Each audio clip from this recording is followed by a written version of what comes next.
Motta is with us of his podcast, Defense Diaries, a defense attorney. We are going to talk, and I want to get your opinion because I've asked literally everyone on the air over the last week or so the question about Kohberger and the standing silent way of pleading not guilty. I want to hear it from you more than anybody, and I'm happy you're here to talk about it. What was that? What was the strategy in standing silent when asked guilty or not guilty? Bob? Okay, what it doesn't mean is whatever Jennifer Coffindaffer told you. That's for certain. And we just actually did an episode on our pod, the docket, about what, kind of, because there's basically three prevailing thoughts, right? It's Coffindaffer that, it was him just giving the finger to the system. Nobody's going to tell me what to do. I'm doing these on my own turn, that kind of thing, which is ridiculous. Mm-hmm. The other one is, because look, the reality is that this guy's not a rocket scientist, so everybody needs to quit playing like he is, because he's not. Like the amount of mistakes he made, should he be the guy who actually did this, are monumental. It's way beyond just the sheath. Yeah. There's so many things like this guy. So this concept that he was getting his PhD in criminal justice means nothing to me. Mm-hmm. And the one thing that I know is that he didn't independently know that was an option. Okay. Mm-hmm. Meaning that he could stand silent. Okay. That was told to him by his lawyer. Sure. I've never even heard of it, Tony. Yeah. It's that old timey. Wow. There's been some it's people don't do it anymore. This is from like the late 1800s, 1900s. Mm-hmm. That's when this kind of came about, because the effect is the exact same. Just be clear about that. Okay. Like there, under no circumstances, the judge going to be able to say, okay, well, I'm pleading you guilty. That can't happen. Mm-hmm. So Ann Taylor definitely said, because he probably said something to the effect, or like when she's explaining what the arraignment is to him, like we all do with our clients. Yeah. He said, well, what are my options? We said, obviously you could plead guilty. You could plead not guilty. And then he says, well, is there anything else? She's like, well, you can stand silent. And then he would have been like, well, what's that mean? That basically means that you don't plead either way. And the judge on your behalf will plead you not guilty. So that could have been the conversation, but the more likely scenario is that Ann Taylor has had about a month to dig through the discovery dump that was massive. Mm-hmm. And she has been probably pretty diligent, along with whoever else is sitting second, third, fourth chair on that case with her, in getting through discovery. And I have a feeling that she went to her client and said, okay, look, I've gone through the discovery, or at least a good bit of it, and there's going to be more coming in as they're going to continue to investigate up until the day of trial, because that's what law enforcement does in cases like this. Mm-hmm. And I find that there is a strong probability that you can be convicted. And I believe that they're going to seek the death penalty.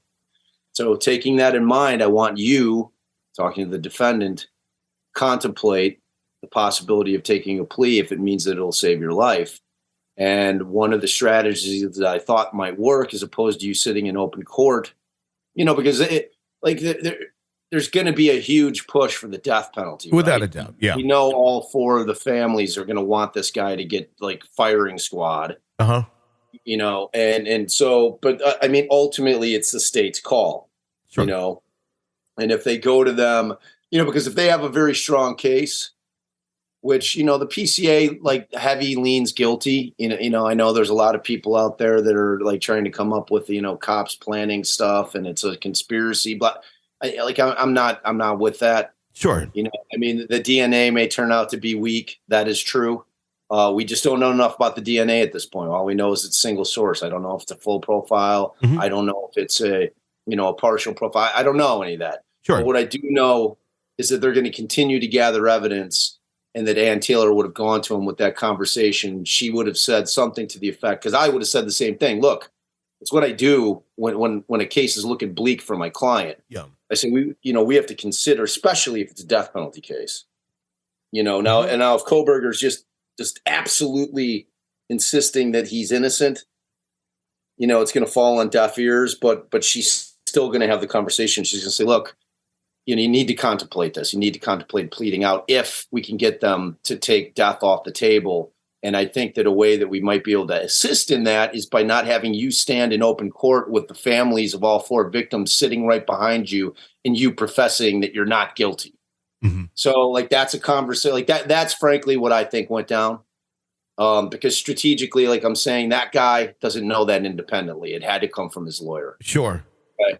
Does that make sense to you? Totally. I mean, it makes me want. I mean, if that's the case, it would almost be a very similar way that the BTK case went down. He did the exact same thing, and exactly. And that like he's one of the only cases, if you Google it, because we all Googled it. Yeah. Dude, I've been practicing 20 plus years. Sure. So has Allison, and neither of us has ever heard of it.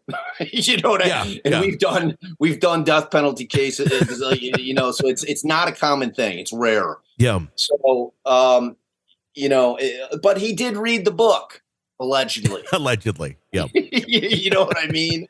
So maybe that was his strategy. But, you know, either way, he's having the conversation with Ann Taylor, and she's gone through the discovery. And if she's pragmatic, and she's got a duty, frankly, to advise her client what she thinks, you know, the odds of you know, them coming back with a conviction on this thing are, even at this juncture.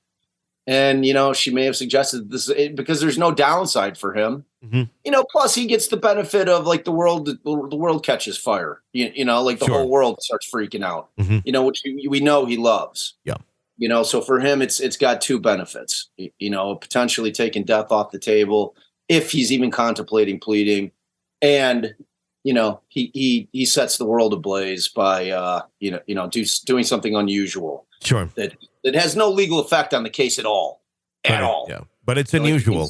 He can still plead guilty down the road. It doesn't affect his ability to file motions, and mm-hmm. all the rest of the trial, all the rest of the prep remains the exact same. It had 0 effect on anything. Sure. You know? So it's much to do about nothing, or much ado about nothing. So, but that's kind of where I'm landing on it. I certainly don't think it was some kind of like flex by him. I just don't. I think people are just like. Yeah. You know, it's that clickbait thing that I just want to involve. So. You know, I'm obviously not an attorney by any means, but that's what you just described is exactly what I've been saying all week for my guess. What was you're a smart guy, Toe. I mean, what can I say, man? Maybe I should go to law school. Then I'll be an attorney by the time I'm really old. Spare yourself. Spare yourself. I'm kidding. I went running and screaming from that profession after 20 years, dude. I'm like, you know, I hear you. Doing what we're doing now, so. The Hidden Killers Podcast. Thank you, Bob. Always appreciate your insight. We're going to talk more Kohberger with Bob tomorrow around the same time. Be sure to press subscribe wherever you download podcasts so you don't miss any breaking updates, discussions on the cases that we're following for you, and more. You can even get an ad-free experience through Apple Podcasts right now. Highly encourage you to do that because you get access to not only this podcast, but all of our podcasts, and there's a lot of them. You can check it out and become part of the True Crime Today podcast family, if you will. Get access to all of those shows when you sign up for premium on Apple Podcasts. We do appreciate that. My name is Tony Brueski. Stay with us.